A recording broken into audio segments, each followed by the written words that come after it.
and welcome to the Book Bunch. My name is Sam. I have decided to switch up the setup a little bit this week. So instead of being on the couch, it is behind me, and I thought I would show you in the background my little book cart just to make it a little bit more bookish.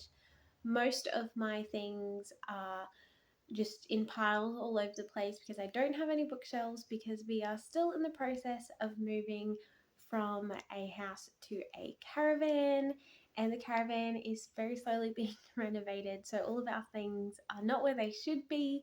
So this is as good as it's going to get for a while at least. So yes, that is the current situation I am in. I hope you guys are all doing well this week. We are going to do a little bit of a book haul. I've got some really exciting books that I want to share with you that I've just got in my possession, and also I'm going to share a list of books that are very popular here on Booktube and across the internet that I have read and have purchased and have come to the realization through reading them that they aren't very friendly for various reasons. So we'll go through that later on as well, just so that you know and can make a more informed decision about whether you want to spend your money on it or not. I have given away a lot of the books that are on that list now that I know what they are actually like. So yeah, we'll get right into it, and I hope you enjoy this video.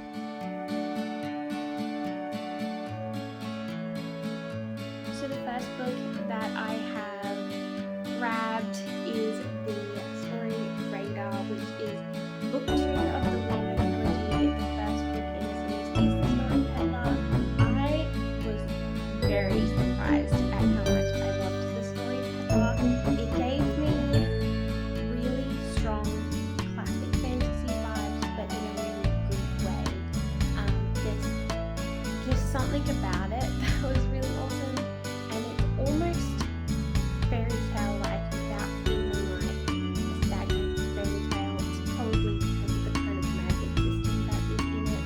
So in this world, the people that have powers can use words and song and different things like that, different creative outlets to create these crystalline figures out of these, I guess, tendrils that come out of their hands when they speak or they sing, and they create these like sculptures and stories and different things out of them. And yeah, it's just really interesting concept. So I thought I would get the second book in the series, and I will end up getting the third as well. Just waiting for that to go on a good special. I have also picked up, of course, the second and third book in the Ravenwood series. Oh my goodness, I am loving this series so much. Again, another series I was super surprised that I liked. It is Christian fiction, and it is so good, surprisingly good. When I first heard about this series, wasn't all of that interested. Like, it sounded okay, but like not enough to intrigue me to buy it until Celestria said that it was actually a 5 out of 5 for her, and I was like, okay, I need to pick it up. I'll just grab the first one at first, see how I go, because then I won't feel bad having purchased the whole series if I don't like it.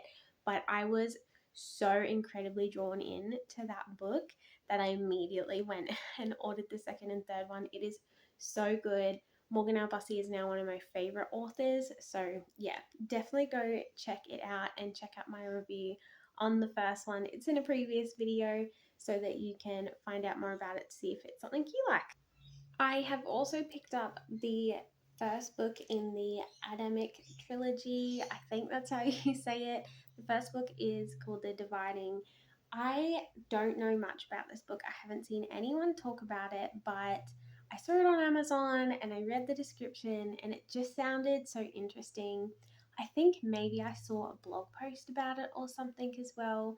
But yeah, very little information. I don't really know what it's about, apart from it's kind of like, I don't know if it's technically dual timeline or just dual perspective, but it follows someone from the world that you mostly follow through, which is called the Cavernum or something. And then there is also a guy who is from like our world, and he gets pulled into this one. So whatever that is called, I don't really know. I can't remember the word for it, but yeah, it is dual world, I guess. Maybe that's what it is. I don't know. You guys can let me know in the comments below. My book terminology is not great considering the amount of books I've read, so you'll have to forgive me for that.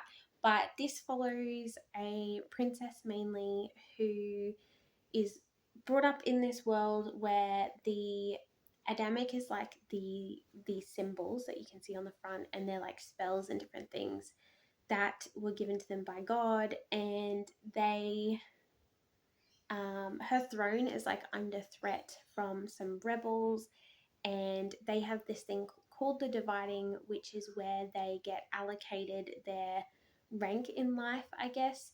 And if they don't qualify or they fail their test, they become like, I guess, slaves or some kind of just like peasant class that like you basically don't end up with a future.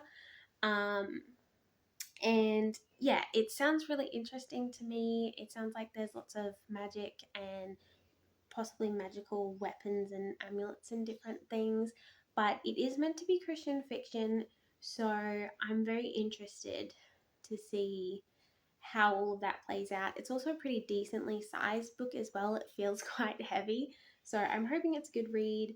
And if it is, I will definitely be picking up the rest of the series. If you guys know anything about this, please let me know in the comments below. I'd love to hear your thoughts. I have also picked up a book called Aurelia's Colours. I don't know if this is standalone or as part of a series. I don't love the cover. It definitely was not a cover buy, but I have heard whispers, very, very minimal whispers, that it is a good Christian book. So I thought I'd pick it up. It is, of course, fantasy again. I have really been enjoying expanding my Christian fiction knowledge at the moment and finding all these hidden gems. So I'm hoping this is one of those as well. But this is very similar, I think, to The Story Peddler, because the main character, Aurelia, she has this power with colors, and she can make things with her colors, which is, like I said, very similar to The Story Peddler. So I'll see how similar it actually is and all of that, and I might even do a little comparison for you guys. But yeah, it sounds really interesting. It follows this girl who was raised by criminals essentially. I believe she must have been abandoned or something, I'm not sure. And she ends up finding out she has this power and kind of dazzling everybody in the kingdom with it. And she finds out she can open dungeons and all sorts of things, which makes me really intrigued as of to where this is going to go. If she's raised by criminals and she can open dungeons and stuff, like, is this going to be some kind of heisty thing? I don't know, but very interested to find out. But that is Aurelia's Colours. I have also picked up The Wolf Soldier. This is part of the Light Raider Academy series. Book 2 has been announced and I believe is being released early next year. So if this is really good, I'm going to have a hard time waiting for the next one, but it's good to know that it has been announced. I found out about this through Enclave Publishing's Instagram. If you guys don't know about them, definitely give them a follow. A lot of the good Christian fiction comes from there, so definitely check it out. But this is The Wolf Soldier, like I said. It is about a land where there were these people called the Light Raiders, and they were kind of like the protectors of the land. But many years ago, they kind of disappeared and the land became under threat, and a young group of men or boys, I'm not quite sure what age group they're meant to be, have decided to try to reform the Light Raiders and defend their world. And there seems to be some kind of portal or something that is bringing in evil, so they're on kind of this journey to get rid of the portal. That's kind of all I know about it. I really haven't heard much. I have seen people's reviews on it through the Instagram page, and they all seem to be really interesting. So I'm looking forward to finding more about it. Again, if you've heard anything about any of these books, please let me know, because a lot of them I've never heard of before and I am jumping in pretty blind. So yeah, we'll see how we go. I'm hoping to do a review on these ones pretty soon.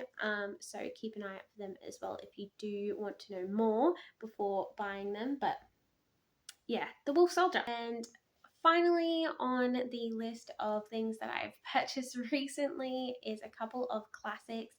This one came very unexpectedly as a huge A4 book that's just super thin, and then it's like all weird on the inside, almost like a textbook. It's kind of strange. I think it's because it's printed by Amazon directly and not like here in Australia, which is a little bit weird. But I bought this one thinking it was like a normal size book, because this is the collection of George MacDonald's fantasy books. He is a classic Christian fantasy author that used to be pretty big in the day. He wrote The Princess and the Goblin and Lilith and Light Princess and all of those classic fantasy stories that used to be quite a big deal. But I got this one because I saw the cover and I was like, oh, this is beautiful. Like, this is the nicest collection of it I have seen. But I didn't realize how big and awkward this book was. So I don't know how I'm going to have this on a shelf or even how I'm going to read it comfortably. But yes, I've picked this up. I'm looking forward to it just because I have heard great things about these classic stories. And I really do like going back through the classic Christian fantasy and all of that kind of thing and seeing how it's evolved over the years, because you have obviously your super popular ones like Narnia and Lord of the Rings, and then there's some lesser known ones that pretty much only Christians know about, like George MacDonald and things like Pilgrim's Progress and stuff like that. So yeah, I'm having a good time reading through it. But here we go, weird sized George MacDonald collection. And of course, I picked up King Arthur and his Knights of the Round Table.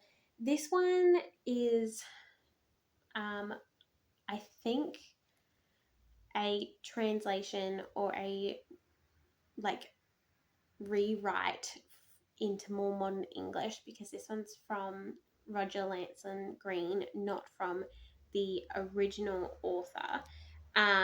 So I'm interested to see what it's like. I have never read King Arthur and the Knights of the Round Table. I obviously sort of know bits and pieces about it from various movies and all the rest of it, but I've never read the actual story. I don't know much about it apart from, I think this is the one where they pull the sword from the stone, but I don't even know.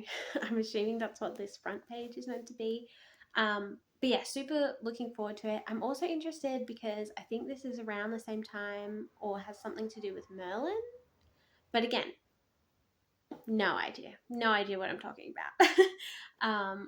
Let me know if you like this as a classic, if you recommend reading this version or the very, very original version, or what version you like the most, if you like any adaptations as well, because I do enjoy watching the movies after I've read them just to compare for myself if they're close to the books or not. But yeah, I picked it up. I don't think this is technically a Christian fiction in any way, but it is meant to be clean and it's a classic, so I thought I would pick that one up as well.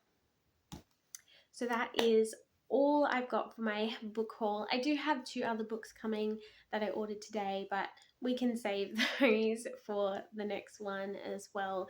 So let's get into my list of books for you that are very popular that you should probably avoid. I'm going to preface this by saying, when I say they are unfriendly, this is purely my opinion. You have the choice to make your own educated decision based on how sensitive you are on various topics.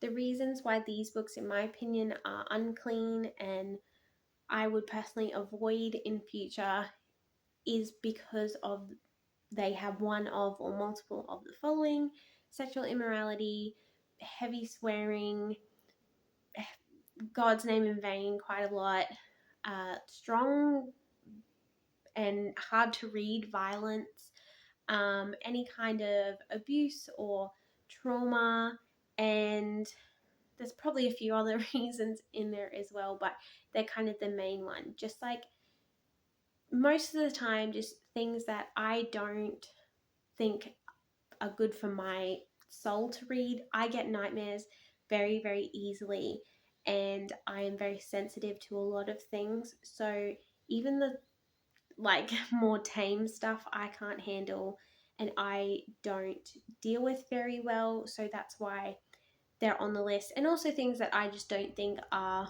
morally okay to read about, for my own personal view. Again, your choice, you can make up your mind, but these are ones that as a Christian I don't think are great to read. So I'm just going to go through the list and yeah, it's up to you to decide. But yeah, Shadow and Bone series, the Scythe series, Seven Wither Away, which is a middle grade, Mistborn Era 2, that one was a huge surprise for me. All the other Brandon Sanderson I've ever read has been 100% clean and fine, but the third book in the Mistborn Era 2 was not clean. So just be aware of that.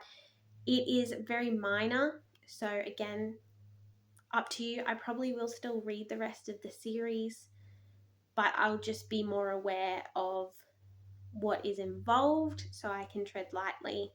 I've found that TJ Klune as an author is not very great, so I kind of just avoid his things altogether. The Witcher series, I have read half of it and I probably will continue reading it, but just be aware that there is some smutty things in there. I just skip it, so it doesn't bother me, but I think if I hadn't already started the series, I wouldn't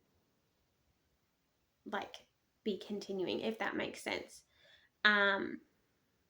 The Seven Husbands of Evelyn Hugo, The Invisible Life of Addie LaRue, the Ninth Reign series. I don't know what the actual series is called, but the first book is called Ninth Reign.